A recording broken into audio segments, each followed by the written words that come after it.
அனைவருக்கும் வணக்கம்.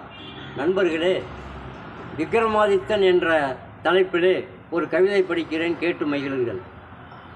வேதாளம் சொன்னதாம் கதை, விக்ரமாதித்தன் நம்பினான் அதை. 6 மாதம் வனத்திலே வதை, நாம் படித்தோம் கதையிலே இதை. காளிதேவி கொடுத்ததாம் நேரிலே வரம், அன்னையை சுற்றிலும் இருந்ததாம் மரம். மேனியிலே தொங்கியதாம் மண்டை ஓட்டு சரம், தேவியின் உடம்பிலே வாழேந்திய கரம். வேதாளம் வந்ததாம் நேரிலே, பாதாளம் தெரிந்ததாம் மண்ணிலே. காளிதேவி பட்டதாம் கண்ணிலே, விக்ரமாதித்தன் பறந்தானாம் விண்ணிலே.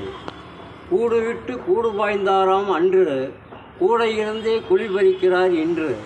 திறமையோடு புகழடைந்தார் அன்று, பழங்காலம் இனி தோன்றினால் நன்று. முன்னோர்கள் சொல்லி வைத்த கதைகளை பாரு, இந்நாளில் இது போன்று எழுத முடியுமா கூறு. விக்ரமாதித்தனை கண்டறிந்தவர்கள் யாரு, அவன் புகழை பாராட்டுது பல்லாயிரம் ஊரு.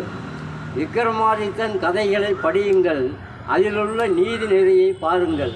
நன்றி, வணக்கம். படைப்பு வெங்கடேசன் மேச்சேரி.